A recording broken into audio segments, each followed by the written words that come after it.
আসসালামু আলাইকুম প্রিয় এসএসসি ২৬ ব্যাচের শিক্ষার্থীরা। তোমাদের সুপার সাজেশন ক্লাসের আজকের সেকেন্ড ক্লাস। আজকে আমরা পদার্থবিজ্ঞানের দ্বিতীয় অধ্যায় গতি নিয়ে কথা বলবো।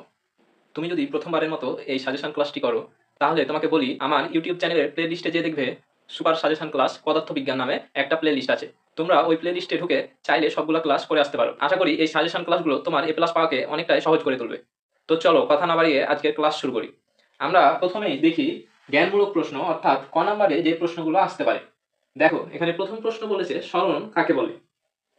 পরের প্রশ্ন গড়বেগ কাকে বলে। এর পরের প্রশ্ন দেখো মন্দন কাকে বলে। অর্থাৎ আমরা মন্দন কাকে বলে এটা জানবো, সাথে ত্বরণ কাকে বলে এই সংজ্ঞাটাও জানবো, এবং সুষম ত্বরণ বলতে কি বোঝো বা সুষম ত্বরণের সংজ্ঞাটাও জেনে নিব। এরপর আসো দেখো ঘূর্ণন গতি, স্পন্দন গতি, পর্যাবৃত্ত গতি, এই তিনটা গতিরই সংজ্ঞা জানা লাগবে।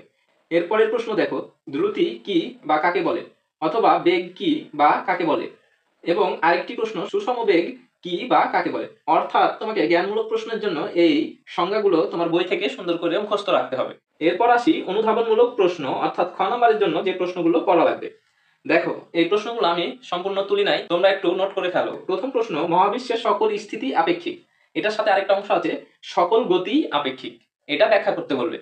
এরপরে দেখো দোলায়মান দোলনার গতি কি ধরনের গতি ব্যাখ্যা করো। এবার দেখো যে সকল সরল স্পন্দন গতি পর্যাবৃত্ত গতি, কিন্তু সকল পর্যাবৃত্ত গতি সরল স্পন্দন গতি নয়।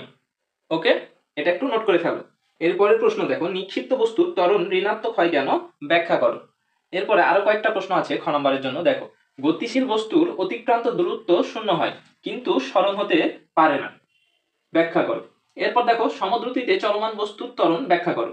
ওকে, কোনো বস্তু যদি সমদ্রুতিতে চলে তখন তার ত্বরণটা কি হয় ব্যাখ্যা করতে বলছে। এরপরে দেখো বেগের পরিবর্তন না হলে ত্বরণ থাকে না, ব্যাখ্যা করো। তাহলে খ নম্বর থেকে এই প্রশ্নগুলো গুরুত্বপূর্ণ, এইগুলো তোমরা সুন্দর করে ব্যাখ্যাগুলো শিখে নেবা। এরপরে আসি প্রয়োগ প্লাস উচ্চতার দক্ষতামূলক প্রশ্ন, যেগুলো অর্থাৎ গ এবং ঘ নম্বরে আসতে পারে। আমি জাস্ট টপিকগুলো লিখে দিয়েছি, দেখো এখানে টপিক লিখে দিয়েছি ৫-৬টা। এই টপিকগুলো থেকে বিগত বছরে অনেকবার প্রশ্ন আসছে। চলো টপিকগুলো একটু দেখি। দেখো প্রথমে যে আছে গ্রাফ, তোমাদের এই চ্যাপ্টারের জন্য গ্রাফ যে কত ইম্পর্টেন্ট।